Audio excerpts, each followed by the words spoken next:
Back. Charlie Kirk's influence is felt across the nation, even in the wake of his horrific murder. Our expert panel joins us now to reflect on Kirk's life and legacy and the path ahead as new details emerge about the now apprehended shooting suspect.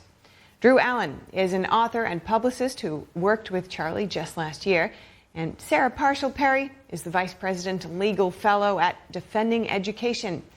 Drew, Sarah, good to have you both with us today. We'll start with you, Drew. Knowing Charlie so personally, how was it for you to receive the news of his death? And as a publicist, one who amplifies voices, what does his tragic passing mean to you? I've been wrecked. Honestly, I've never felt like this before in my life. And it has little to do with having been his publicist last year. Actually, it's because I'm 38. I'm married. I have a 2.5-year-old daughter and an 8-month-old daughter. And, I went to pick up my daughter from school with my wife when I got the news. And she came to the car, screaming with glee, Dada in car, Dada's here. And Charlie's daughter will never have that experience again. They've been robbed. And, my prayers are with Erica and their 2 children. May God wrap his arms around that family because no one should have to experience this.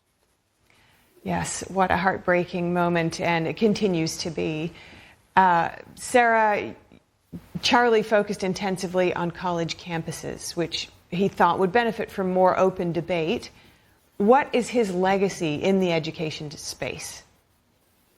I think he ultimately made organizations like ours possible. In fact, we exist solely to fight sort of the homogeneity that we see in terms of progressive ideologies on college campuses. We want all voices to be heard. We seek to pursue viewpoint neutrality and intellectual diversity. And that is something for which his entire organization was formed, and it helped organizations like ours ultimately have a jumping off point. In fact, as part of his America Comeback Tour, he was scheduled to go next month to LSU, where I have a college junior who could not wait to hear him. Charlie reached young people in a way that parents often can't. It's very easy to sort of dismiss what your parents have to say because, of course, they're always telling you things that you may or may not agree with. But when there is a young person who has a particularly unique perspective that can reach you in a way that gives you an opportunity to really question what you believe, that is why I believe he was so successful and why ultimately organizations like ours exist. To that point, drawing and building on that, Drew, I spoke with an author, veteran, and former sniper yesterday for 9/11. He said that he felt that in the wake of Charlie's assassination, America's youth may have a sense of losing their innocence. If you'd like to comment. Yeah, I think it's really interesting that Charlie was assassinated on 9/10 and the next day was 9/11. We're talking about 2 terrorist attacks nearly a quarter century apart. And there are young people. I was a freshman in high school when 9/11 happened.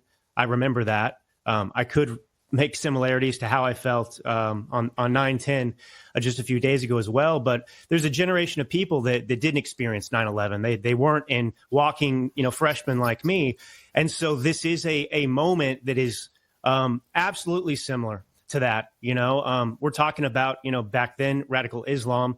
Now we're talking about other radicalization in America, and we're talking about ideology and hatred. And that woke up America 9/11 to the reality of terrorism and it being a global threat and a threat here at home. And I think what happened to Charlie Kirk on 9/10 should wake everyone up to the fact that we have a very serious domestic terrorism problem in the United States of America. And we must be honest. We cannot be silenced about addressing the realities and truths about where that is stemming from. It's too important. I do want to get your response to that, Sarah. Also, being someone who's so focused on the education space, and that is a place that Charlie identified as kind of needing more open debate because there was so much vitriol for the opposing opinions that would be circulating there. One of Tyler Robinson, the suspect's family members, reportedly told investigators that the suspect had become more political in recent years. And at the same time, we have Charlie Kirk saying publicly before his death that really these places need more forgiveness. And do you think that this message of forgiveness might be getting lost somewhere along the way in those spaces? And if so, where does that actually all begin? Yeah, absolutely. I think it's getting lost. And I think it was such a wonderfully pointed emphasis on his part that only strong people can forgive, right? Weak people respond with violence. Weak people respond with violent rhetoric, but only strong people can forgive. Strong people say, sit down. Let's have a conversation. Let's discuss this like adults. Let me hear what you have to say.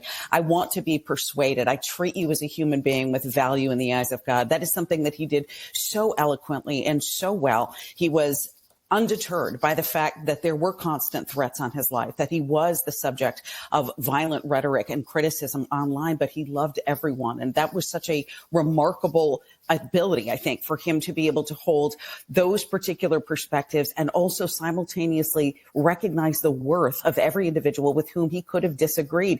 34% of American college students now believe that it is suitable to respond to ideas with which they disagree with rhetoric that they consider to be violent, with actual violence. We've also discovered Northwestern University just had polling out 88% of American college kids self-censor because they are afraid that their more conservative perspectives will result in academic or social loss of standing, that they'll suffer academically if they're actually honest about what they believe. We have a problem with the iconoclasts in higher education. It is siloed. It is ultimately almost entirely beholden to the left. And that's why Charlie recognized that the hearts and minds of young people, that generation, 18 to 25, were critical to the success and the future flourishing of America. We heard Utah Governor Spencer Cox earlier today imploring America's youth to off-ramp from political violence, political vitriol. Actually, it's a message coming from leaders across the spectrum. But Drew, in the context of this very sad week, as the governor put it, where do we go from here? Well, uncomfortable conversations have to happen because the political violence is coming from one side predominantly. This is something people don't want to discuss. I am going to double down, after what happened to Charlie Kirk. People want to paint Charlie Kirk as hate-filled. You played a clip before of the MSNBC host who's since been fired, or analyst who's been fired, who, blamed Charlie Kirk's hate-filled rhetoric for inciting that, act against him. And it's not true. Disagreement is not hatred. The right, people like me that relate to Charlie Kirk, who are of the same ideological kinship, we love this country greatly, and we love the citizens, and we do not incite violence. We call against it because, number one, we are people of faith. I'm a Christian. Charlie Kirk was a Christian. We do not call for violence. There are not riots in the street like after George Floyd happening right now. There are not Christians burning down the cities in this country. And so I'm insulted to hear a lot of the conversation that's going to continue, and I've already heard, which is to suggest that, we need to condemn all political violence. Why don't we start with condemning specific political violence, like what happened at the kids that were at Nashville last year? These things, there's an uncomfortable reality for the people that are spewing this hatred all day long on mainstream media that want to point the finger at my direction or Charlie Kirk's direction. And it's not really my responsibility to bring down the temperature in the room from the perspective of I'm not raising the temperature to begin with. This has been going on since 2016, calling people fascists and so on and so forth. This guy had a bullet that's, had anti-fascist, messaging on it. So, like radical Islam, let's not sit here and put our hands in the sand and pretend that it's not obvious what's going on. Sarah. Yeah, I couldn't agree with Drew more. In fact, I think this is a function of the fact that for 20 years, people have been painting the president, the sitting president, the two-time president, as being a fascist, likening him to Nazi-era Hitlerism. And this is something that ultimately gave individuals what they believed was the moral imperative to act in a violent way. If, for example, you believe that an individual is an existentialist threat to your way of life, to your way of thinking, to your way of governance, then you feel compelled to actually act violently upon that. That's a function not of rhetoric that's coming from the right. The right seeks to engage in conversation. It's a function of what we see coming from the hard left. They've painted conservatism and small government. They've painted fewer regulations, stronger national defense, secure borders, as those types of perspectives, those thought patterns, those beliefs that are endemic to fascism, to Nazism, to Hitlerism. These are exactly the kinds of things that foment violence to begin with. And I think what Charlie did so well was just toe the line on a message of love, a message of Christian salvation. His faith was first and foremost. His family was second. His nation was third. And wouldn't we all do well to live with such an ordered life? He will not be the last voice we hear on this. And my prayer is that other conservatives continue to take up the mantle and we speak louder and with more conviction than we ever have before. Well, Charlie Kirk certainly will be remembered. Thank you so much for your time today. Drew Allen, Sarah Parshall Perry, good to speak with you both. Thank you. Thank you.